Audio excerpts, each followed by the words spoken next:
പ്രിയപ്പെട്ട വിദ്യാർത്ഥികളെ, ഏവർക്കും പ്രസിഡൻസി ട്യൂഷൻസിന്റെ ഓൺലൈൻ ക്ലാസ്സുകളിലേക്ക് സ്വാഗതം.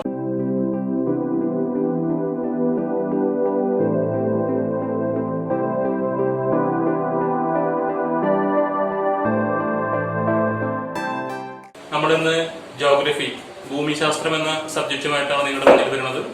അപ്പൊ നമ്മൾ അപ്ലോഡ് ചെയ്ത മുൻപത്തെ വീഡിയോകൾ കണ്ടിട്ടുണ്ടാവും. ഒരു പാഠം നമ്മൾ കവർ ചെയ്ത് കഴിഞ്ഞു ജോഗ്രഫിയുടെ. ആ പാഠത്തിന്റെ വിശദാംശങ്ങൾ നിങ്ങൾ വളരെയധികം കാര്യമായിട്ട് നോക്കി അല്ലെങ്കിൽ പഠിച്ചു തന്നെ വിശ്വസിക്കുന്നു. നമുക്ക് അതിന്റെ ഒരു ചെറുതായിട്ടൊരു സമ്മറി പറഞ്ഞിട്ട് നമുക്ക് അടുത്തൊരു ചാപ്റ്ററിലേക്ക് പോകാം. വളരെ ഡിഫറെന്റ് ആയിട്ടുള്ള, വളരെ ഇൻട്രസ്റ്റിംഗ് ആയിട്ടുള്ള ഒരു പുതിയ ചാപ്റ്ററാണ് നമ്മൾ ഓപ്പൺ ചെയ്യുന്നത്. അതിന് മുൻപ് നമ്മൾ പഠിച്ച കാര്യങ്ങൾ ഒന്ന് റിവൈസ് ചെയ്ത് നോക്കണം. അപ്പൊ ഒന്നാമത്തെ പാഠത്തിൽ നിങ്ങൾ എന്താണ് പഠിച്ചത്? ഒന്നാമത്തെ പാഠം എന്തായിരുന്നു അതിന്റെ പേര്? നമുക്കറിയാം, സീസൺസ് ആൻഡ് ടൈം, ഋതുഭേദങ്ങളും സമയവും. അതാണ് നമ്മുടെ ഒന്നാമത്തെ പാഠം. അപ്പൊ അതിനകത്ത് നമ്മൾ 2-3 സങ്കല്പങ്ങൾ മാത്രമേ പഠിച്ചിട്ടുള്ളൂ, ഒരുപാടൊന്നും പഠിച്ചിട്ടില്ല അല്ലെ? എങ്ങനെ സീസൺസ് ഉണ്ടാവുന്നു, അതായത് എങ്ങനെ ഋതുഭേദങ്ങൾ ഉണ്ടാവുന്നു, സമയം എങ്ങനെ കണക്കാക്കുന്നു, എന്തുകൊണ്ട് ലോകരാജ്യങ്ങൾക്കിടയിൽ ഒരു ദിവസം വ്യത്യാസം വരുന്നു, അതായത് 24 മണിക്കൂറിന്റെ വ്യത്യാസം വരുന്നു. ഇത്രയും കാര്യങ്ങളാണ് നമ്മൾ ഒന്നാമത്തെ ചാപ്റ്ററിൽ പഠിച്ചിട്ടുള്ളത്. വളരെ സിമ്പിൾ ആണ്. ഇതുമായിട്ട് ഒട്ടും ബന്ധമില്ലാത്ത വേറൊരു ചാപ്റ്ററിലേക്കാണ് നമ്മൾ മൂവ് ചെയ്യാൻ പോകുന്നത്. രണ്ടാമത്തെ ചാപ്റ്റർ, ജോഗ്രഫിയിലെ രണ്ടാമത്തെ ചാപ്റ്ററിന്റെ പേരാണ് in search of swords of wind, അഥവാ കാറ്റിന്റെ ഉറവിടം തേടി. വളരെ ഇൻട്രസ്റ്റിംഗ് ആയിട്ടുള്ള ഒരു ടോപ്പിക്. എന്താണ് കാറ്റ്? നമുക്കറിയാം, നമ്മൾ ഈ അടുത്ത കാലത്ത് പലതരം കാറ്റുകളെ കുറിച്ച് കേട്ടു അല്ലെ? ഓക്കി, ഏറ്റവും ലാസ്റ്റ് വന്ന പല പേരുകൾ പറഞ്ഞിട്ടാണ് കാറ്റുകൾ അറിയപ്പെടുന്നത്. അപ്പൊ നമുക്കറിയാവുന്ന ഒരുപാട് കാറ്റുകളുണ്ട്. ഈ കാറ്റുകൾ എന്ന് പറയുന്ന ഒരു കാറ്റഗറി അത് എങ്ങനെ വരുന്നു? നമുക്കറിയാം, കാറ്റ് എന്ന് പറഞ്ഞ സാധാരണ കുട്ടി എന്താ പറയാ, മരങ്ങളുടെ കൊമ്പൊക്കെ ഇങ്ങനെ ആടിക്കളിക്കും അല്ലെ? അതുപോലെ തന്നെ നമുക്ക് ഇങ്ങനെ എന്തോ സാധനം മേത്തും തട്ടുന്ന പോലെ ഫീൽ ചെയ്യും. അത്രേ ഉള്ളൂ, നമുക്ക് കാണാൻ സാധിക്കുന്നില്ല, അതിന്റെ പ്രസൻസ് നമുക്ക് ഫീൽ ചെയ്യാൻ സാധിക്കും. അപ്പൊ കാറ്റ് എന്നുള്ളതിനെ കുറിച്ച് വളരെ സാമാന്യമായിട്ടുള്ള ഒരു ധാരണ മാത്രമാണ് നമുക്ക് എല്ലാവർക്കും ഇത്രയും കാലം ഉണ്ടായിരുന്നത്. എന്നാൽ അങ്ങനെയല്ല, ഇനി നമുക്കതിനെ ശാസ്ത്രീയമായി തന്നെ മനസ്സിലാക്കണം. We have to understand it. നമുക്കത് പഠിച്ചേ പറ്റൂ. അപ്പൊ എന്താണ് കാറ്റ്? നോക്കാം. കാറ്റ് എന്ന് പറഞ്ഞാൽ അതിന്റെ ഡെഫിനിഷൻ നമുക്ക് ആദ്യം നോക്കാം അല്ലെ? It is the horizontal flow of air from high pressure region to low pressure region. അതായത് മർദ്ദം കൂടിയ മേഖലയിൽ നിന്ന് മർദ്ദം കുറഞ്ഞ മേഖലയിലേക്കുള്ള വായുവിന്റെ തിരശ്ചീന സഞ്ചാരത്തെ വിളിക്കുന്ന പേരാണ് കാറ്റ്.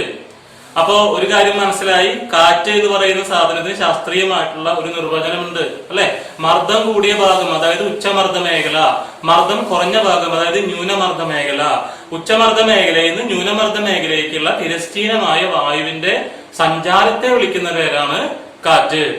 ഇനി അപ്പൊ നമ്മൾ ഇതിനകത്ത് വളരെ ഇൻവിസിബിൾ ആയി നമുക്ക് എന്നാൽ മനസ്സിലാക്കേണ്ടതായിട്ടുള്ള ഒരു ഘടകമുണ്ട്, ഒരു ഫാക്ടർ ഉണ്ട്. ഏതാണ് ഫാക്ടർ? പ്രഷർ, അറ്റ്മോസ്ഫിയറിക് പ്രഷർ അഥവാ അന്തരീക്ഷ മർദ്ദം. അപ്പൊ നമുക്ക് അതെന്താന്നുള്ള കാര്യം ഒന്ന് നോക്കാം അല്ലെ? എന്താണ് അന്തരീക്ഷ മർദ്ദം? It is the weight exerted by atmospheric air on the earth's surface is known as atmospheric pressure. അപ്പൊ എന്താണ് അന്തരീക്ഷ മർദ്ദം? അന്തരീക്ഷത്തിലെ വായു ഭൂമിയുടെ ഉപരിതലത്തിൽ ചെലുത്തുന്ന ബലത്തെ അല്ലെങ്കിൽ ഭാരത്തെ വിളിക്കുന്ന പേരാണ് അന്തരീക്ഷ മർദ്ദം. ഇത് എല്ലായിടത്തും ഒരുപോലെയാണോ? ഇത് നമുക്ക് ഇങ്ങനെ പറഞ്ഞു പോകുന്ന ഒരു സങ്കല്പം മാത്രമാണോ? നമുക്ക് അളക്കാൻ സാധിക്കുമോ? വളരെ ഇമ്പോർട്ടന്റ് ആണ് അല്ലെ? എന്തൊരു സാധനം ഉണ്ടെങ്കിലും നമുക്കതിന് കോൺസെപ്റ്റലി മാത്രം ഡിഫൈൻ ചെയ്തുകൊണ്ടായില്ല, നമുക്ക് അതിനെ എന്ത് ചെയ്യണം? മെഷർ ചെയ്യാൻ സാധിക്കണം. അപ്പൊ അന്തരീക്ഷ മർദ്ദം അതിനെ അളക്കാനുള്ള ഉപകരണമുണ്ട്. അതാണ് ബാരോമീറ്റർ. ഈ ബാരോമീറ്ററിന് 2 തരത്തിലുണ്ട്. മെർക്കുറിക് ബാരോമീറ്റർ, അതായത് രസബാരോമീറ്റർ, പിന്നെയോ അനിറോയിഡ് ബാരോമീറ്റർ. ഈ 2 തരത്തിലുള്ളത്. ഇനി ഇത് അളക്കാനുള്ള യൂണിറ്റ് ഓഫ് മെഷർമെന്റ് ഉണ്ട്. അത് ഹെക്ടോ പാസ്കൽ അല്ലെങ്കിൽ മില്ലി ബാർ എന്ന പേരിലാണ് അറിയപ്പെടുന്നത്. അപ്പൊ മർദ്ദം എന്താണെന്ന് നമ്മൾ മനസ്സിലാക്കി കഴിഞ്ഞു അല്ലെ? ഇനി ഈ മർദ്ദം എന്ന് പറഞ്ഞ സാധനം, അതിനെ സ്വാധീനിക്കുന്ന ഘടകങ്ങള്. അപ്പൊ എങ്ങനെയാണ് മർദ്ദം ഉണ്ടാവുന്നത്? മർദ്ദം എല്ലായിടത്തിലും ഒരുപോലെയാണോ? ഒരിക്കലും അല്ല. മർദ്ദം വ്യത്യാസമുണ്ട്.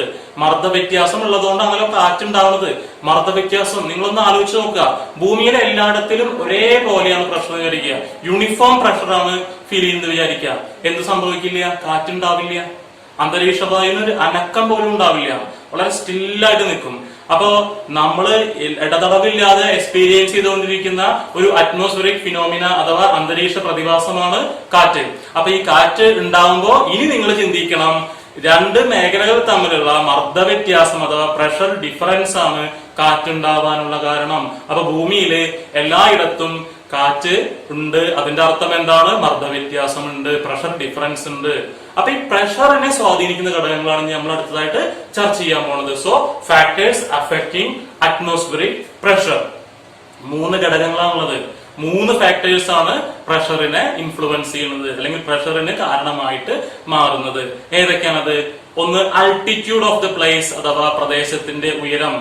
2 ടെമ്പറേച്ചർ ഓഫ് ദ പ്ലേസ് പ്രദേശത്തെ താപനില. 3 ഹ്യൂമിഡിറ്റി അഥവാ ആർദ്രത. ഇനി പഠിക്കാൻ എളുപ്പത്തിന് വേണ്ടി നാം ആദ്യം തന്നെ നിങ്ങളോട് പറയുന്നു, ഈ 3 ഘടകങ്ങളും പ്രഷറും തമ്മിലുള്ള ബന്ധം ഇൻവേഴ്സ് അഥവാ വിപരീതമായിട്ടുള്ള ബന്ധമാണ്. So here existing an inverse relationship between atmospheric pressure and the factors. ഏതൊക്കെയാണ് ഫാക്ടേഴ്സ്? ആൾട്ടിറ്റ്യൂഡ് അഥവാ ഉയരം, ടെമ്പറേച്ചർ അഥവാ താപം, ഹ്യൂമിഡിറ്റി അഥവാ ആർദ്രത. നമുക്ക് നോക്കാം എന്താണ് ആൾട്ടിറ്റ്യൂഡ് കൂടുമ്പോ അഥവാ ഉയരം കൂടുമ്പോ സംഭവിക്കുന്നത്. നമ്മളെല്ലാവരും വളരെ സാമാന്യം അല്ലെങ്കിൽ വളരെ സാധാരണയായിട്ട് ട്രിപ്പ് പോകുന്ന ഒരു സ്ഥലമാണ് ഊട്ടി, അല്ലെ? ഒരു ഹൈ റേഞ്ച് ഏരിയയാണ്. പലപ്പോഴും ഊട്ടിക്ക് എത്തുന്നേക്കാൾ മുൻപ് നമ്മൾ വളരെ ഇൻട്രസ്റ്റിംഗ് ആയിട്ടുള്ള സ്ഥലത്ത് കൂടെ പാസ് ചെയ്യുന്നതായിട്ട് നിങ്ങൾക്ക് കാണാം. അതാണ് ചുരങ്ങൾ. അതായത് വളഞ്ഞു തിരിഞ്ഞുള്ള കുന്നിൻ പ്രദേശമാണ് ചുരം എന്ന് പറയാം. ഈ ചുരം കയറുമ്പോഴാണ് പലർക്കും ശാരീരികമായിട്ടുള്ള അസ്വസ്ഥതകൾ ഉണ്ടാവുന്നത്. വൊമിറ്റ് ചെയ്യാൻ തോന്നും, ചെവി അടയ്ക്കും, ചിലർക്ക് മൂക്കുന്ന് ബ്ലഡ് വരും. ഇത് എന്തുകൊണ്ടാണ് നിങ്ങൾ ചിന്തിച്ചിട്ടുണ്ടോ? അതിന്റെ പ്രധാനപ്പെട്ട കാര്യം ഇവരുടെ ശരീരം മർദ്ദത്തിൽ വരുന്ന വ്യത്യാസത്തോട് പ്രതികരിച്ചുകൊണ്ടിരിക്കുകയാണ്.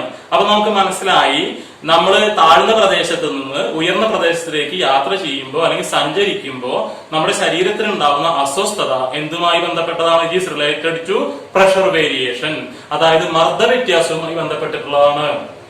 ഇനി നമുക്ക് മനസ്സിലാക്കേണ്ട കാര്യം, മർദ്ദത്തിൽ എന്ത് സംഭവിക്കുന്നു? മുകളിലേക്ക് പോകുന്തോറും, ഉയരം കൂടുന്തോറും മർദ്ദം കുറയാണ് ചെയ്യുന്നത്, മർദ്ദത്തിൽ കുറയാണ് ചെയ്യുന്നത്, അല്ലെ? അത് എന്തുകൊണ്ടാണെന്നുള്ളൊരു ചോദ്യം വളരെ പ്രസക്തമാണ്. നമ്മുടെ അന്തരീക്ഷത്തിലെ താഴ്ഭാഗത്തുള്ള വായു കനം കുറയുമ്പോൾ, അതായത് ചൂട് പിടിച്ച് കനം കുറയുമ്പോൾ അത് മുകളിലേക്ക് പോവുക ചെയ്യാം. അപ്പൊ അങ്ങനെ വരുമ്പോൾ മുകൾ വിധാനത്ത്, അതായത് അന്തരീക്ഷത്തിന്റെ ഉയർന്ന ഭാഗത്ത് കനം കുറഞ്ഞ വായും താഴ്ന്ന ഭാഗത്ത് കനം കൂടിയ വായു ഉണ്ടാവും. അപ്പോ ഉയരം കൂടുന്തോറും എന്ത് കുറയും? പ്രഷർ കുറയും. 2 ടെമ്പറേച്ചർ അഥവാ താപനില. നമുക്കറിയാം, നമ്മൾ എന്നും ന്യൂസ് ഒക്കെ കാണുമ്പോൾ എല്ലാം കഴിയുമ്പോ നമ്മുടെ കാലാവസ്ഥ വെതർ അപ്ഡേഷൻ ഉണ്ടാവാറുണ്ട്. അതിനകത്ത് പറയാറുണ്ട്, ഇന്ന സ്ഥലത്ത് ഉയർന്ന താപനില ഇത്ര, താഴ്ന്ന താപനില ഇത്ര. അപ്പൊ താപനില എല്ലാ സ്ഥലത്തും ഒരുപോലെയല്ല, നല്ല വ്യത്യാസമുണ്ട്, അല്ലെ? ഇന്ത്യയിലെ രാജസ്ഥാൻ എന്ന് പറയുന്ന സംസ്ഥാനവും ജമ്മു കാശ്മീർ എന്നുള്ള സംസ്ഥാനങ്ങൾ കമ്പയർ ചെയ്യുക. രാജസ്ഥാനിലെ അവസ്ഥ എന്താ, കാശ്മീരിലെ അവസ്ഥ എന്താ? ഞാൻ പറയാതെ തന്നെ നിങ്ങൾക്കറിയാം, കാശ്മീർ തണുപ്പുള്ള ഒരു പ്രദേശമാണ്, എന്നാൽ രാജസ്ഥാനോ ചൂട് കൂടിയ പ്രദേശമാണ്. അപ്പൊ ഒരു കാര്യം മനസ്സിലാക്കാൻ നമുക്ക്, ഭൂമിയിലെ എല്ലായിടത്തും ടെമ്പറേച്ചർ അഥവാ താപനില ഒരുപോലെയല്ല. ഇനി എന്ത് സംഭവിക്കും താപം കൂടിയ മർദ്ദത്തിന്? സോ നമുക്ക് നോക്കാം, വാട്ട് ഹാപ്പൻസ്, എന്താണ് സംഭവിക്കുക നോക്കാം. ടെമ്പറേച്ചർ കൂടുമ്പോൾ എന്ത് സംഭവിക്കുക? അന്തരീക്ഷ വായുവിലെ ജലകണങ്ങൾ അഥവാ ഈ വാട്ടർ കണ്ടന്റ് ഇല്ലാണ്ടാവും. അപ്പൊ വാട്ടർ കണ്ടന്റ് ഇല്ലാണ്ടവൻ സംഭവിക്കും, വായുവിന്റെ വെയിറ്റ് അഥവാ ഭാരം കുറയും. ഭാരം കുറഞ്ഞാല് അത് എക്സേർട്ട് ചെയ്യുന്ന വെയിറ്റ് കുറയും ഭൂമിയുടെ മുകളിൽ. അതായത് എന്ത് കുറഞ്ഞു? പ്രഷർ കുറഞ്ഞു. അപ്പൊ ടെമ്പറേച്ചർ കൂടുമ്പോൾ എന്ത് സംഭവിക്കും? പ്രഷർ കുറയും. ഇനി ലാസ്റ്റ് ഘടകമാണ് ഹ്യൂമിഡിറ്റി.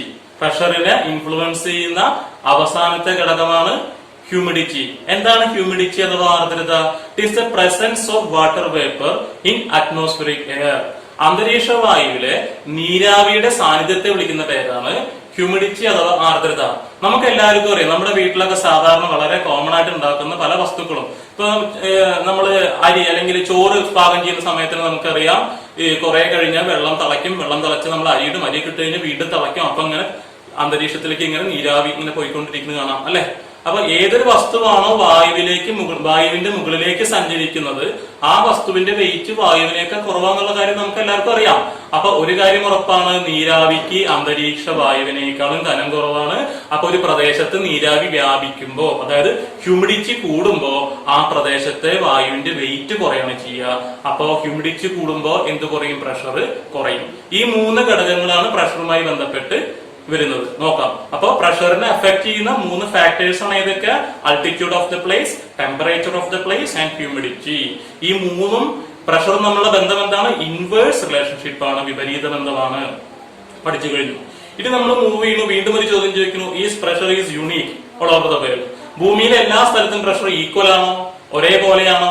ഉത്തരം വളരെ സിമ്പിൾ ആണ്, അല്ല. ഭൂമിയിലെ എല്ലായിടത്തും പ്രഷർ ഒരുപോലെ അല്ല.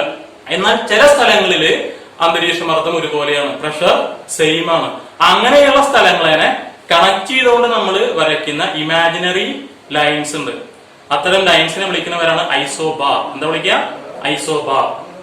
ഇനി നമുക്ക് വേണ്ടത് ഒരു ഡയഗ്രാം അല്ലെങ്കിൽ ഒരു ചാർട്ടാണ്. നമുക്കൊരു മാപ്പിന്റെ അല്ലെങ്കിൽ ഒരു പിക്ചറിന്റെ സഹായത്തോടുകൂടി നമുക്ക് വേറൊരു കോൺസെപ്റ്റ് ചർച്ച ചെയ്യണം. ആ കോൺസെപ്റ്റ് ആണ് ഗ്ലോബൽ പ്രഷർ ബെൽറ്റ് അഥവാ ആഗോള മർദ്ദ മേഖല. അപ്പൊ നമ്മൾ ടോപ്പിക് ഒന്ന് മൂവ് ചെയ്യാണ്, അടുത്തൊരു ടോപ്പിക്കിലേക്ക് പോവുകയാണ്. ആ ടോപ്പിക്കാണ് ഇത് ഗ്ലോബൽ പ്രഷർ ബെൽറ്റ് അഥവാ ആഗോള മർദ്ദ മേഖല. എന്താണ് ആഗോള മർദ്ദ മേഖല? നമുക്കൊന്ന് നോക്കാം. അതിനു മുൻപ് ഒരു കാര്യം നിങ്ങൾ മനസ്സിലാക്കുക, ഭൂമിയിൽ എല്ലായിടത്തിലും പ്രഷർ ഒരുപോലെ അല്ലാന്ന് നമ്മൾ പറഞ്ഞു കഴിഞ്ഞു. എന്നാൽ ചില പഠനങ്ങൾ വെളിവാക്കുന്നു ചില അക്ഷാംശങ്ങൾക്കിടയിൽ അന്തരീക്ഷ മർദ്ദം ഒരുപോലെയാണ്. അങ്ങനെയുള്ള അക്ഷാംശ പ്രദേശങ്ങളെ നമ്മൾ കളക്റ്റീവായിട്ട് അല്ലെങ്കിൽ പൊതുവായി വിളിക്കുന്ന പേരാണ് ഗ്ലോബൽ പ്രഷർ ബെൽറ്റ് അഥവാ ആഗോള മർദ്ദമേഖല. അപ്പൊ നമുക്കറിയാം ഭൂമി എന്ന് പറയുന്ന ആ ഒരു ഗ്രഹത്തിന്റെ ആകൃതി അല്ലെ ജിയോയിഡ് ആകൃതിയാണ്. ഭൂമിയുടെ മധ്യഭാഗത്ത് തിരശ്ചീനമായി കടന്നു പോകുന്ന ഒരു നേർരേഖയുണ്ട്. തിരശ്ചീനമായി കടന്നു പോകുന്ന ആ നേർരേഖയെ വിളിക്കുന്ന പേരാണ് ഭൂമധ്യരേഖ അഥവാ ഇക്വേറ്റർ. അങ്ങനെ പിന്നീട് പലതരത്തിലുള്ള അക്ഷാംശരേഖകൾ നമുക്ക് കാണാൻ സാധിക്കും. ഇങ്ങനെ വരുന്ന അക്ഷാംശരേഖയിൽ ചില അക്ഷാംശരേഖ ഉടനീളം മർദ്ദം ഒരുപോലെയാണ്. ഏതൊക്കെയാണ് ആ അക്ഷാംശരേഖകള്? ഒന്ന് 0 ഡിഗ്രി, അതായത് 0 ഡിഗ്രി അക്ഷാംശരേഖ. 2 30 ഡിഗ്രി അക്ഷാംശരേഖ ദക്ഷിണാർദ്ധഗോളത്തിലും ഉത്തരാർദ്ധഗോളത്തിലും, അതായത് സദേൺ ഹെമിസ്ഫിയറിലും നോർത്തേൺ ഹെമിസ്ഫിയറിലും. 60 ഡിഗ്രി അക്ഷാംശരേഖ അഥവാ 60 ഡിഗ്രി ലാറ്റിറ്റ്യൂഡ് ഉത്തരാർദ്ധഗോളത്തിലും ദക്ഷിണാർദ്ധഗോളത്തിലും, അതായത് സദേൺ ഹെമിസ്ഫിയറിലും നോർത്തേൺ ഹെമിസ്ഫിയറിലും. ആൻഡ് ഫൈനലി 90 ഡിഗ്രി ലാറ്റിറ്റ്യൂഡ് ഇതേപോലെ തന്നെ ഉത്തരാർദ്ധഗോളത്തിലും ദക്ഷിണാർദ്ധഗോളത്തിലും, അതായത് നോർത്തേൺ ഹെമിസ്ഫിയറിലും സദേൺ ഹെമിസ്ഫിയറിലും. ഈ പറയുന്ന 1, 2, 3, 4, അതായത് ഭൂമധ്യരേഖയുടെ മുകൾ ഭാഗം ആണ് ഏത് പേരിൽ അറിയപ്പെടുന്നത്? ആ ഭാഗത്ത് കാണുന്ന അർദ്ധഗോളമാണ് നോർത്തേൺ ഹെമിസ്ഫിയർ അഥവാ ഉത്തരാർദ്ധഗോളം എന്നറിയപ്പെടുന്നത്. ഈ ഭൂമധ്യരേഖയുടെ നേർ താഴെ കാണപ്പെടുന്ന അർദ്ധഗോളം അഥവാ ആ സെമി സർക്കിളിനെ വിളിക്കുന്ന പേരാണ് എന്ത്? സദേൺ ഹെമിസ്ഫിയർ അഥവാ ദക്ഷിണാർദ്ധഗോളം. ഈ നോർത്തേൺ ഹെമിസ്ഫിയറിൽ എന്തെല്ലാം അക്ഷാംശരേഖകൾ ഉണ്ടോ അതെല്ലാം അതേ പേരിൽ സദേൺ ഹെമിസ്ഫിയറിലും ഉണ്ട്. അതായത് ഉത്തരാർദ്ധഗോളത്തിലെ അക്ഷാംശരേഖകൾ അതേ പേരിൽ തന്നെ എവിടെ അറിയപ്പെടുന്നു? ഈ ദക്ഷിണാർദ്ധഗോളത്തിലും അറിയപ്പെടുന്നുണ്ട്. അപ്പൊ നോക്കുക, 0 ഡിഗ്രി, 30 ഡിഗ്രി, 60 ഡിഗ്രി, 90 ഡിഗ്രി ഈ പ്രദേശങ്ങളിലെല്ലാം ഈ 0 ഡിഗ്രി കടന്നു പോകുന്ന എല്ലാ സ്ഥലങ്ങളിലും മർദ്ദം ഒരുപോലെയാണ്. 30 ഡിഗ്രി കടന്നു പോകുന്ന എല്ലാ സ്ഥലങ്ങളിലും രണ്ട് അർദ്ധഗോളങ്ങളിലും മർദ്ദം ഒരുപോലെയാണ്. 60 ഡിഗ്രി കടന്നു പോകുന്ന എല്ലാ സ്ഥലങ്ങളിലും രണ്ട് അർദ്ധഗോളങ്ങളിലും മർദ്ദം ഒരുപോലെയാണ്. 90 ഡിഗ്രി കടന്നു പോകുന്ന എല്ലാ സ്ഥലങ്ങളിലും രണ്ട് അർദ്ധഗോളങ്ങളിലും മർദ്ദം ഒരുപോലെയാണ്.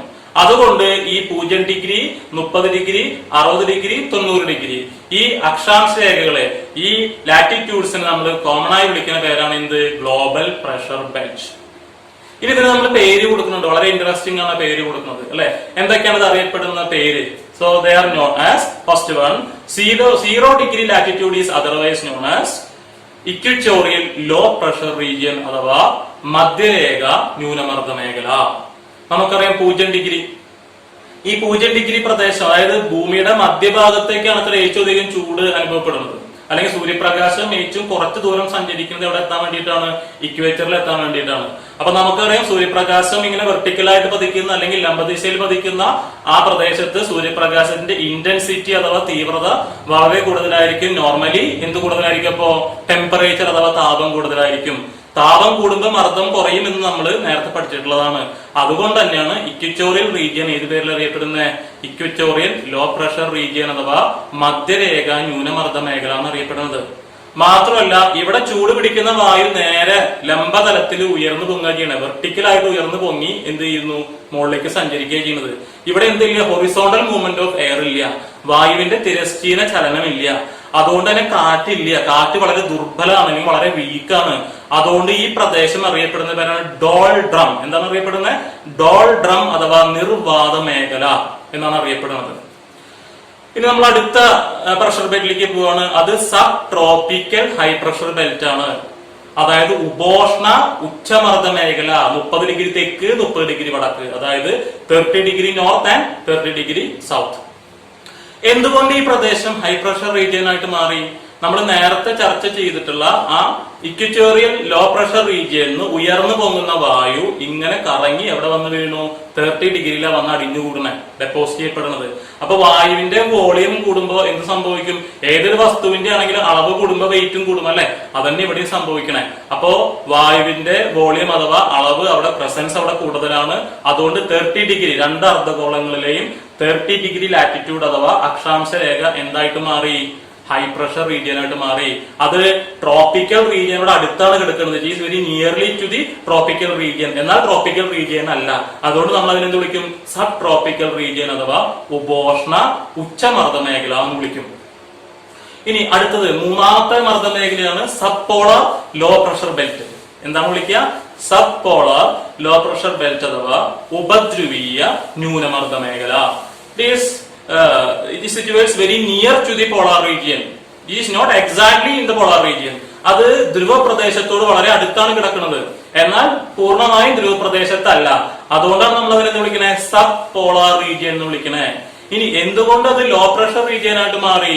ഇവിടുത്തെ വായു ഡ്രിഫ്റ്റ് ചെയ്ത് മുകളിലേക്ക് ഉയരുകയാണ് ചെയ്യുന്നത്. അതായത് എന്തിന്റെ ഭാഗമായിട്ട്? ഭൂമിയുടെ റൊട്ടേഷന്റെ ഭാഗമായിട്ട്, അതായത് ഭൂമിയുടെ ഭ്രമണത്തിന്റെ ഭാഗമായിട്ട് ഇവിടുത്തെ വായു ഡ്രിഫ്റ്റ് ചെയ്ത് മറ്റു ഭാഗങ്ങളിലേക്ക് സഞ്ചരിക്കപ്പെടുന്നു. അതുകൊണ്ട് ഇവിടെ വായുവിന്റെ പ്രസൻസ് അഥവാ എയറിന്റെ പ്രസൻസ് വളരെ കുറവാണ്. അതുകൊണ്ട് തന്നെ ഉള്ള എയറിന്റെ വെയിറ്റും കുറവാണ്. അതുകൊണ്ട് ഈ പ്രദേശം എന്തായിട്ട് മാറി? ലോ പ്രഷർ ബെൽറ്റ് ആയിട്ട് മാറി. അപ്പൊ ഏതാണ് ഈ മർദ്ദമേഖല? Sub polar low pressure belt. എത്ര ഡിഗ്രിയാണ് വരണേ? 60 ഡിഗ്രി നോർത്തും 60 ഡിഗ്രി സൗത്തും. ഇനി ലാസ്റ്റ് വൺ, ഏറ്റവും അവസാനത്തെ മർദ്ദമേഖലയാണ് പോളാർ ഹൈ പ്രഷർ ബെൽറ്റ്. രണ്ട് 90 ഡിഗ്രി, അതായത് നോർത്തേ സൈഡിൽ 90 ഡിഗ്രിയും സദേൺ സൈഡിലെ 90 ഡിഗ്രിയും.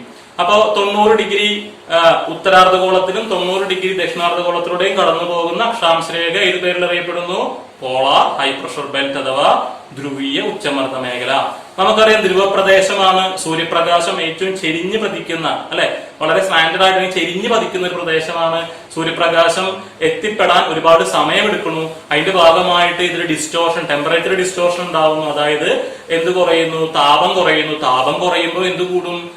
കോൾഡ് അഥവാ തണുപ്പ് കൂടും. അതുകൊണ്ട് ഈ പ്രദേശം എന്താണ്? തണുപ്പുള്ള പ്രദേശമാണ്. അതുകൊണ്ട് പോളാർ റീജിയൻ ആണ്. നമുക്കറിയാം ടെമ്പറേച്ചർ കുറയുമ്പോൾ ഏത് കൂടും? പ്രഷർ കൂടും. അപ്പൊ ടെമ്പറേച്ചർ കുറഞ്ഞ പ്രഷർ കൂടിയ ഈ പ്രദേശം ഏത് പേരിൽ അറിയപ്പെടുന്നു? പോളാർ ഹൈ പ്രഷർ ബെൽറ്റ് എന്നുള്ള പേരിലാണ് അറിയപ്പെടുന്നത്. അപ്പോ ഈ ഗ്ലോബൽ പ്രഷർ ബെൽറ്റുമായി ബന്ധപ്പെട്ട കോൺസെപ്റ്റ് നിങ്ങൾക്ക് എല്ലാവർക്കും മനസ്സിലായി എന്ന് വിശ്വസിക്കുന്നു. ഇനി നമ്മൾ പോകുന്നത് ഇതുമായി ബന്ധപ്പെട്ട വേറൊരു ടോപ്പിക്കിലേക്കാണ്, അല്ലെ. അതിന് മുൻപ് നമുക്ക് ഒന്നും കൂടി നോക്കാം. എന്താണ് വിൻഡ്? നമ്മൾ ഈ ചാപ്റ്റർ തുടക്കത്തിൽ പറഞ്ഞതാണ്, നമ്മൾ ഡിഫൈൻ ചെയ്തതാണ് വിൻഡ് എന്താന്നുള്ളത്, അല്ലെ. ഒന്നും കൂടി നിങ്ങൾക്ക് ഓർമ്മ ഉണ്ടോ നോക്കാം. എന്താണ് വിൻഡ്? നോക്കുക. It is the horizontal movement of air from high pressure region to low pressure region. മർദ്ദം കൂടിയ ഭാഗത്ത് നിന്ന് മർദ്ദം കുറഞ്ഞ ഭാഗത്തേക്ക്, അതായത് ഉച്ചമർദ്ദ മേഖലയിൽ നിന്ന് ന്യൂനമർദ്ദ മേഖലയിലേക്കുള്ള വായുവിന്റെ തിരശ്ചീന സഞ്ചാരത്തെ വിളിക്കുന്ന പേരാണ് കാറ്റ്. മറ്റു പ്രദേശങ്ങളെ അപേക്ഷിച്ച് മർദ്ദം കൂടിയ ഭാഗത്തെ നമ്മൾ ഹൈ പ്രഷർ റീജിയൻ അഥവാ ഉച്ചമർദ്ദ മേഖല നമ്മൾ വിളിക്കാം. മറ്റു പ്രദേശങ്ങളെ നമ്മൾ കമ്പയർ ചെയ്യുമ്പോൾ മർദ്ദം കുറഞ്ഞ ഭാഗത്ത് നമ്മൾ ലോ പ്രഷർ റീജിയൻ എന്നാണ് വിളിക്കുക. ഇനി കാറ്റ് ഉണ്ടാവാനുള്ള കാരണങ്ങളുണ്ട്.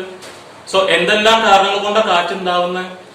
ഒന്ന്, നിങ്ങൾ നോക്കുക, ഈ പ്രഷർ ഗ്രേഡിയന്റ് ഫോഴ്സ്, കോറിയോലിസ്, കാറ്റിന്റെ വേഗതയും ദിശയും സ്വാധീനിക്കുന്ന അടുത്ത ഘടകം, ഡിറക്ഷനെയും സ്പീഡിനെയും സ്വാധീനിക്കുന്ന അടുത്ത ഘടകമാണ് ഫ്രിക്ഷൻ. അതേപോലെ തന്നെ പ്രഷർ ഗ്രേഡിയന്റ് ഫോഴ്സ്. അപ്പൊ Coriolis force, pressure gradient force, friction, ഈ മൂന്ന് ഘടകങ്ങളാണ് കാറ്റിനെ സ്വാധീനിക്കുന്നത്. അപ്പൊ അത് എങ്ങനെ സ്വാധീനിക്കും, എന്തൊക്കെയത് നമുക്ക് നോക്കി നോക്കാം. അപ്പൊ ആദ്യം നമുക്ക് ഫ്രിക്ഷൻ നോക്കാം. ഘർഷണം, നിങ്ങൾ ചെറിയ ക്ലാസ്സുകളിൽ ഫിസിക്സിൽ പഠിച്ച സാധനമാണ് ഫ്രിക്ഷൻ.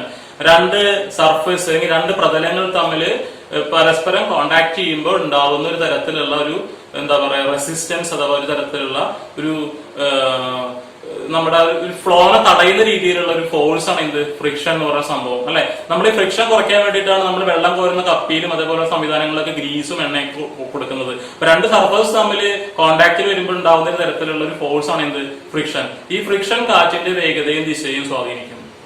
പ്രഷർ ഗ്രേഡിയന്റ് ഫോഴ്സ് അഥവാ മർദ്ദ ചെരിവുമാന ബലം, ഒരു ഹൊറിസോണ്ടൽ സർഫേസിൽ ഉണ്ടാവുന്ന പ്രഷർ ഡിഫറൻസിനെ വിളിക്കുന്ന പേരാണ് പ്രഷർ ഗ്രേഡിയന്റ് ഫോഴ്സ്.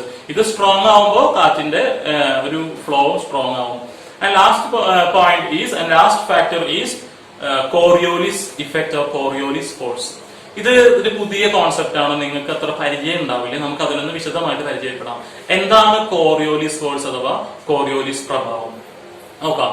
ഇത് ഇങ്ങനെ ഒരു സംവിധാനം ഉണ്ട് അല്ലെങ്കിൽ ഇങ്ങനെ ഒരു സംഭവം ഉണ്ടെന്ന് കണ്ടെത്തിയത് അമേരിക്കക്കാരനായിട്ടുള്ള അഡ്മിറൽ ഫെറൽ എന്ന് പറയുന്ന ആളാണ്. അപ്പൊ എന്താണ് ഇദ്ദേഹം കണ്ടെത്തിയത്? ഇദ്ദേഹം ഒബ്സർവ് ചെയ്യാണ്.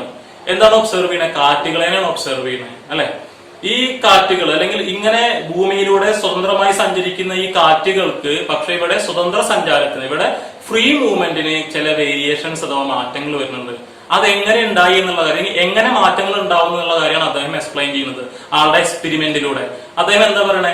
Any freely moving objects along the northern hemisphere will have a deviation in its movement of direction towards right. അതായത് ഉത്തരാർദ്ധഗോളത്തിലൂടെ സ്വതന്ത്രമായി സഞ്ചരിക്കുന്ന ഏതൊരു വസ്തുവും ആ വസ്തുവിന്റെ സഞ്ചാര ദിശയുടെ വലത്തുവശത്തേക്ക് എന്തുണ്ടാവും? സ്ഥാനവ്യതിയാനം സംഭവിക്കും. അതേപോലെ തന്നെ ദക്ഷിണാർദ്ധഗോളത്തിലൂടെ സദേൺ ഹെമിസ്ഫിയറിലൂടെ ഫ്രീ ആയി സഞ്ചരിക്കുന്ന, സ്വതന്ത്രമായി സഞ്ചരിക്കുന്ന ഏതൊരു വസ്തുവിന്റെയും സഞ്ചാര ദിശയുടെ ഇടതുവശത്തേക്ക് towards the left side of its movement of direction, സഞ്ചാര ദിശയുടെ ഇടതുവശത്തേക്ക് സ്ഥാനവ്യതിയാനം ഉണ്ടാവും. ഇങ്ങനെ സ്വതന്ത്രമായി സഞ്ചരിക്കുന്ന വസ്തുക്കളെ ഉത്തരാർദ്ധഗോളത്തിൽ വലത്തോട്ടും ദക്ഷിണാർദ്ധഗോളത്തിൽ ഇടത്തോട്ടും അതിന്റെ സ്ഥാനത്തിൽ വ്യത്യാസം വരുത്താൻ കാരണമായിട്ടുള്ള ആ ഒരു ഫോഴ്സിനെ ഇദ്ദേഹം വിളിച്ച പേരാണ് എന്ത്? കോറിയോലിസ് ഫോഴ്സ് അഥവാ കോറിയോലിസ് ബലം. അപ്പൊ ഈ കാറ്റുകളുടെ ദിശയെ സ്വാധീനിക്കുന്നതിൽ വലിയൊരു പങ്ക് ആർക്കുണ്ട്? ഈ കോറിയോലിസ് ബലത്തിനുണ്ട്. അപ്പൊ ആ ഒരു ഭാഗം നിങ്ങളൊന്ന് സെപ്പറേറ്റ് ആക്കി മാറ്റി നിർത്തി പഠിക്കുക. ഇനി വീണ്ടും നമ്മൾ വരുന്നു നേരത്തെ ചർച്ച ചെയ്ത ഗ്ലോബൽ പ്രഷർ ബെൽറ്റ്. ആ ഒരു ചിത്രം നിങ്ങളുടെ മനസ്സിൽ വേണം, ആ ചിത്രം നിങ്ങൾ ശ്രദ്ധിക്കണം. ഈ ചിത്രം വെച്ചുകൊണ്ടാണ് നമ്മൾ ഇനി കാറ്റുകൾ, അതായത് ഗ്ലോബൽ പ്രഷർ ബെൽറ്റിന്റെ സ്വാധീന ഫലമായി ഉണ്ടാവുന്ന കാറ്റുകളെ കുറിച്ച് പഠിക്കുന്നത്. ഇത്തരം കാറ്റുകളുടെ പ്രസൻസ് അഥവാ സാന്നിധ്യം പെർമനന്റ് ആണ്, സ്ഥിരമാണ്. അതുകൊണ്ട് നമ്മൾ ഇതിനെ പെർമനന്റ് വിൻഡ് എന്നാണ് വിളിക്കുക, സ്ഥിരവാദങ്ങൾ എന്നാണ് വിളിക്കുക ഇത്തരം കാറ്റുകളെ. അല്ല, ഇനി ഇത്തരം കാറ്റുകൾ ഭൂഗോളത്തിൽ ഉടനീളം കാണാൻ സാധിക്കും. അതുകൊണ്ട് നമ്മൾ ഇത്തരം കാറ്റുകളെ പ്ലാനേറ്ററി വിൻഡ് അഥവാ ആഗോളവാദങ്ങൾ എന്നാണ് വിളിക്കുക. അതിന് കാരണം എന്താണ്? ഇതിന്റെ ഡയറക്ഷനും ഇതിന്റെ ഇന്റൻസിറ്റിയും ഇതിന്റെ ഒക്യുറൻസും എല്ലാം തന്നെ എന്താണ്? സ്ഥിരമാണ്. കാറ്റിന്റെ ദിശ, കാറ്റിന്റെ വേഗത, കാറ്റ് വീശുന്ന ഇടങ്ങൾ എല്ലാം സ്ഥിരമാണ്. അതുകൊണ്ടാണ് നമ്മൾ എന്ത് വിളിക്കുന്നത്? സ്ഥിരവാദങ്ങൾ അഥവാ പെർമനന്റ് വിൻഡ് എന്ന് വിളിക്കുന്നത്. ഭൂമിയിൽ എല്ലായിടത്തും ഈ കാറ്റുകളെ കാണാം. അതുകൊണ്ട് നമ്മൾ അതിനെ എന്ത് വിളിക്കും? ഗ്ലോബൽ വിൻഡ് എന്ന് വിളിക്കും, ആഗോളവാദങ്ങൾ എന്ന് വിളിക്കും. ഇനി നമുക്ക് ഡയറക്റ്റ് ആയിട്ട് നമ്മുടെ ക്ലാസ്സിലേക്ക് പോവാം. ആ ഒരു ഡയഗ്രാം നിങ്ങൾ, ആ ഒരു ചിത്രം നിങ്ങൾ നിങ്ങളുടെ മനസ്സിലേക്ക് കൊണ്ടുവരണം. ആ ചിത്രം ഇതാണ്, നിങ്ങൾ നോക്കുക. ഈ ഗ്ലോബൽ പ്രഷർ ബെൽറ്റ് നിങ്ങൾക്കറിയാം, മധ്യഭാഗത്ത് കണ്ടുവരുന്നത് equatorial low pressure belt, 30 degree രണ്ട് സൈഡിൽ 30 ഡിഗ്രിയിൽ കണ്ടുവരുന്നത് sub tropical high pressure belt, രണ്ട് ഹെമിസ്ഫിയറിന്റെയും 60 ഡിഗ്രിയിൽ കണ്ടുവരുന്നത് സബ്പോളാർ ലോ പ്രഷർ ബെൽറ്റ്, രണ്ട് ഹെമിസ്ഫിയറിന്റെയും 90 ഡിഗ്രിയിൽ കണ്ടുവരുന്നത് പോളാർ ഹൈ പ്രഷർ ബെൽറ്റ്. ഇത്രയും കാര്യങ്ങൾ നിങ്ങളുടെ മനസ്സിൽ നിർബന്ധമായിട്ടും ഉണ്ടാവണം. ആഗോളമർദ്ദ മേഖല അഥവാ ഗ്ലോബൽ പ്രഷർ ബെൽറ്റ്, അതിന്റെ സ്ഥാനം നമുക്ക് നിങ്ങൾക്ക് ഒബ്സർവ് ചെയ്യാം. വളരെ ഇൻട്രസ്റ്റിംഗ് ആയിട്ടുള്ള ചില ഒരു കാര്യം നിങ്ങൾക്ക് കണ്ടെത്താൻ സാധിക്കും. ഈ ആഗോളമർദ്ദ മേഖലയുടെ സ്ഥാനം വളരെ രസകരമായിട്ട് അറേഞ്ച് ചെയ്യപ്പെട്ടിട്ടുള്ളത്. ഒരു ലോ പ്രഷർ ബെൽറ്റ് ഉണ്ടെങ്കിൽ അതിന് തൊട്ടടുത്ത് കാണാൻ സാധിക്കുക ഹൈ പ്രഷർ ബെൽറ്റ് ആണ്, വീണ്ടും ലോ പ്രഷർ ബെൽറ്റ്, വീണ്ടും ഹൈ പ്രഷർ ബെൽറ്റ്. അങ്ങനെ ആൾട്ടർനേറ്റീവ് ആയിട്ട് ലോ പ്രഷർ ബെൽറ്റും ഹൈ പ്രഷർ ബെൽറ്റും ഇങ്ങനെ ഡിസ്ട്രിബ്യൂട്ട് ചെയ്യപ്പെട്ടിരിക്കുകയാണ്. ഇനി നിങ്ങളൊന്ന് ആ കാറ്റിന്റെ ഡെഫിനിഷനിലേക്ക്, കാറ്റിന്റെ നിർവചനത്തിലേക്ക് വരിക. എന്താണ് കാറ്റ്? It is a horizontal movement of air from high pressure region to low pressure region. അതായത് മർദ്ദം കൂടിയ ഭാഗത്ത് നിന്ന് മർദ്ദം കുറഞ്ഞ ഭാഗത്തേക്കുള്ള വായുവിന്റെ തിരശ്ചീന സഞ്ചാരം. ഞാൻ പറഞ്ഞതിലെ പോയിന്റ് നിങ്ങൾ ക്യാച്ച് ചെയ്യുക, മർദ്ദം കൂടിയ ഭാഗത്ത് നിന്ന് മർദ്ദം കുറഞ്ഞ ഭാഗത്തേക്ക്. ഇനി നമ്മൾ നമ്മുടെ ഡയഗ്രത്തിലേക്ക് വരിക, നമ്മുടെ ചിത്രത്തിലേക്ക് വരിക. മർദ്ദം കൂടിയ ഭാഗം ഏത് പേരിൽ അറിയപ്പെടുന്നു? ഹൈ പ്രഷർ റീജിയൻ അല്ലെങ്കിൽ ഹൈ പ്രഷർ ബെൽറ്റ്. മർദ്ദം കുറഞ്ഞ ഭാഗം ലോ പ്രഷർ ബെൽറ്റ്. അപ്പൊ നമുക്കറിയാം ഹൈ പ്രഷർ ബെൽറ്റിൽ നിന്ന് ലോ പ്രഷർ ബെൽറ്റിലേക്ക് കാറ്റുകൾ വീശിക്കൊണ്ടിരിക്കും, ഉറപ്പാണ്. അതിന്റെ അടിസ്ഥാനത്തിൽ ഉണ്ടാകുന്ന കാറ്റുകളെ വിളിക്കുന്ന പേരാണ് എന്ത്? പെർമനന്റ് വിൻഡ്, പ്ലാനറ്ററി വിൻഡ് എന്നൊക്കെ. അപ്പൊ നമുക്ക് നോക്കാം ഏതൊക്കെയാണ് പെർമനന്റ് വിൻഡ്, ഏതൊക്കെയാണ് പ്ലാനറ്ററി വിൻഡ്സ്. 3 തരത്തിലുള്ള കാറ്റുകളാണുള്ളത്, 3 പേരാണ് അറിയപ്പെടുന്നത്. ഏതൊക്കെയാണ്? ട്രേഡ് വിൻഡ് അഥവാ വാണിജ്യവാദങ്ങള്, വെസ്റ്റേർലീസ് അഥവാ പശ്ചിമവാദങ്ങള്, ഈസ്റ്റേർലീസ് അഥവാ കിഴക്കൻ കാറ്റുകൾ അല്ലെങ്കിൽ ധ്രുവീയ പൂർവ്വവാദങ്ങള്. ഒന്നുകൂടി ശ്രദ്ധിക്കുക, ഏതൊക്കെയാണ് പെർമനന്റ് വിൻഡ്സ്? 1 ട്രേഡ് വിൻഡ് അഥവാ വാണിജ്യവാദം, 2 പശ്ചിമവാദം അഥവാ വെസ്റ്റേർലീസ്, 3 ധ്രുവീയ പൂർവ്വവാദം അഥവാ പോളാർ ഈസ്റ്റേർലീസ്. ഇനി എവിടുന്ന് എവിടേക്കാണ് ഇത് വീശുന്നത് നമുക്ക് നോക്കാം. ആദ്യം നമ്മൾ 0 ഡിഗ്രിയിലേക്ക് വരിക. 0 ഡിഗ്രി എന്താണ്? ലോ പ്രഷർ ബെൽറ്റ് ആണ്. അപ്പൊ അവിടേക്കാണ് കാറ്റ് വരിക. എവിടുന്ന കാറ്റ് വരിക? തൊട്ടപ്പുറത്ത് കിടക്കുന്ന 2 അർദ്ധഗോളങ്ങളിലെയും തൊട്ടപ്പുറത്ത് കിടക്കുന്ന ഹൈ പ്രഷർ റീജിയൻ ആയിട്ടുള്ള sub tropical high pressure belt എന്നാണ് എവിടേക്ക് കാറ്റ് വരാൻ പോകുന്നത്? ഇപ്പോ ഈ ഇക്വേറ്റോറിയൽ ലോ പ്രഷർ ബെൽറ്റിലേക്ക്. അപ്പോ സദേൺ ഹെമിസ്ഫിയറിനും നോർത്തേൺ ഹെമിസ്ഫിയറിനും കാറ്റ് എവിടേക്ക് വരും? ഇക്വേറ്റോറിയൽ ലോ പ്രഷർ ബെൽറ്റിലേക്ക് വരും. ഈ കാറ്റുകളെ വിളിക്കുന്ന പേരാണ് ട്രേഡ് വിൻഡ് അഥവാ വാണിജ്യവാദം. ഈ കാറ്റ് വീശുന്നത് ഉത്തരാർദ്ധഗോളത്തു നിന്നാണെങ്കിൽ, അതായത് 30 ഡിഗ്രി നോർത്ത് സൈഡിൽ നിന്ന് വരുന്ന കാറ്റിനെ വിളിക്കുന്ന പേരാണ് നോർത്ത് ഈസ്റ്റ് ട്രേഡ് വിൻഡ്. അതേപോലെ തന്നെ 30 ഡിഗ്രി സൗത്ത് അവിടുന്ന് വരുന്ന കാറ്റിനെ വിളിക്കുന്ന പേരാണ് സൗത്ത് ഈസ്റ്റ് ട്രേഡ് വിൻഡ്. ഈ 2 ട്രേഡ് വിൻഡും കൂടി ചേർന്ന് 0 ഡിഗ്രിയിൽ എന്ത് ചെയ്യും? വന്ന് ഒരുമിക്കും. അതുകൊണ്ട് ഈ 0 ഡിഗ്രിയെ വിളിക്കുന്ന പേരാണ് എന്ത്? Inter tropical convergence zone. ഇനി അടുത്ത വിൻഡിലേക്ക് പോവാം. നമുക്ക് അടുത്ത പെർമനന്റിലേക്ക് പോവാം. അതേതാണ്? വെസ്റ്റേർലീസ് അല്ലെ. നമ്മളപ്പോ 0 ഡിഗ്രിയും 30 ഡിഗ്രിയും കവർ ചെയ്തു. ഇനി ഈ 30 ഡിഗ്രിയുടെ തൊട്ടപ്പുറത്ത് കിടക്കുന്ന 60 ഡിഗ്രിയാണ്. 2 അർദ്ധഗോളവും നിങ്ങളൊന്ന് നോക്കുക, 2 ഹെമിസ്ഫിയർ നിങ്ങൾ നോക്കുക. 30 ഡിഗ്രിയുടെ തൊട്ടപ്പുറത്ത് ആര് കിടക്കുന്നു? 60 ഡിഗ്രി കിടക്കുന്നു. ഈ 30 ഡിഗ്രി എന്ത് പേരിൽ അറിയപ്പെടുന്നത്? Sub tropical high pressure belt അഥവാ ഉപോഷ്ണ ഉച്ചമർദ്ദ മേഖല എന്നുള്ള പേരിൽ അറിയപ്പെടുന്നത്. ഈ 60 ഡിഗ്രി ഏത് പേരിൽ അറിയപ്പെടുന്നത്? സബ്പോളാർ ലോ പ്രഷർ ബെൽറ്റ്. അപ്പൊ ഒരു ഹൈ പ്രഷർ ബെൽറ്റും ലോ പ്രഷർ ബെൽറ്റും വരുമ്പോ കാറ്റുണ്ടാവും, നമുക്കറിയാം. അപ്പൊ കാറ്റ് എവിടുന്ന് എവിടേക്ക് വീശും?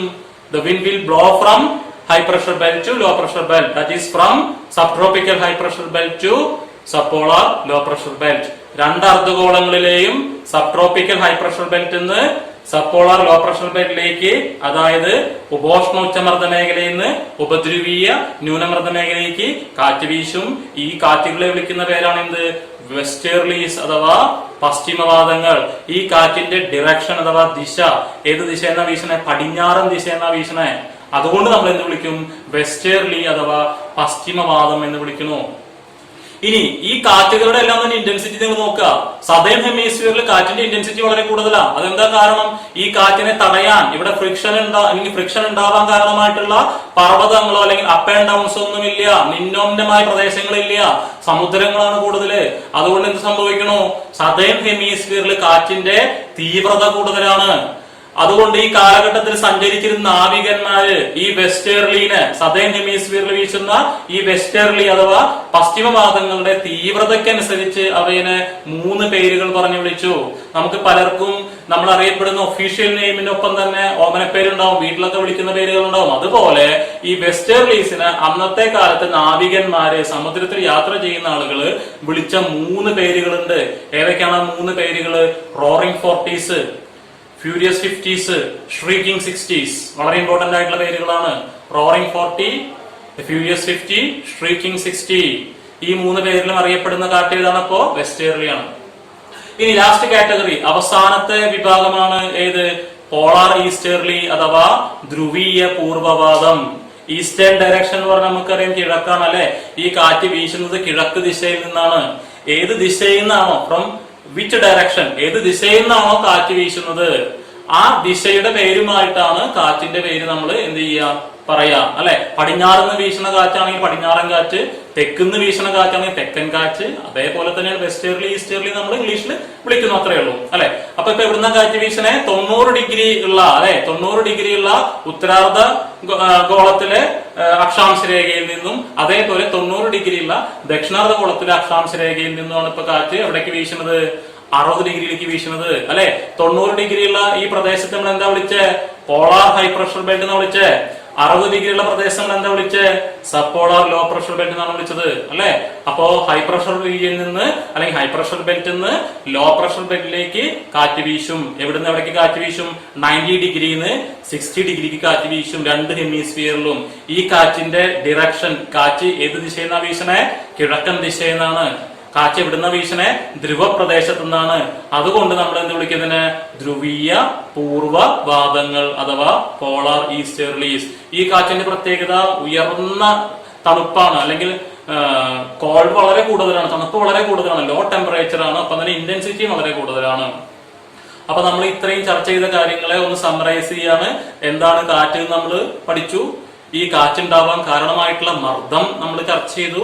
മർദ്ദത്തെ സ്വാധീനിക്കുന്ന ഘടകങ്ങളെ കുറിച്ച് നമ്മൾ ചർച്ച ചെയ്തു. മർദ്ദം എല്ലായിടത്തും ഒരുപോലെ അല്ല എന്ന് നമ്മൾ ചർച്ച ചെയ്തു.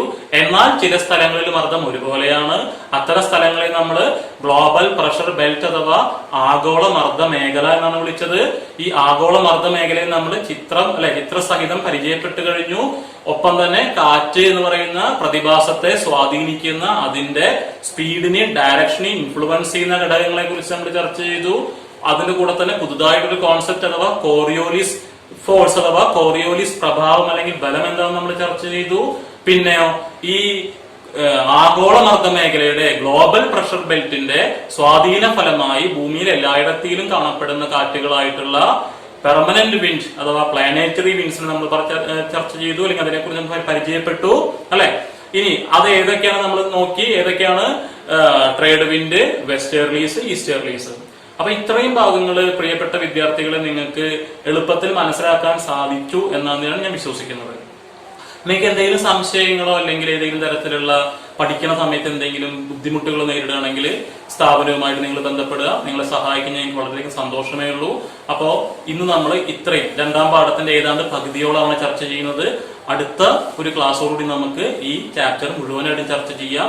അപ്പോ നിങ്ങൾ വളരെ നല്ല രീതിയിൽ തന്നെ എന്ത് ചെയ്യുക, വീട്ടിലിരുന്നിട്ട് ഈ ചാപ്റ്റർ കൃത്യമായിട്ട് വായിക്കുക. ഒപ്പം ഈ വീഡിയോ നിങ്ങൾക്ക് കൂടുതലായിട്ട് മനസ്സിലാക്കാൻ വേണ്ടി ഉപകാരപ്പെടുമെന്ന് ഞാൻ വിശ്വസിക്കുന്നു. അപ്പൊ നമുക്ക് വീണ്ടും കാണാം. Good bye.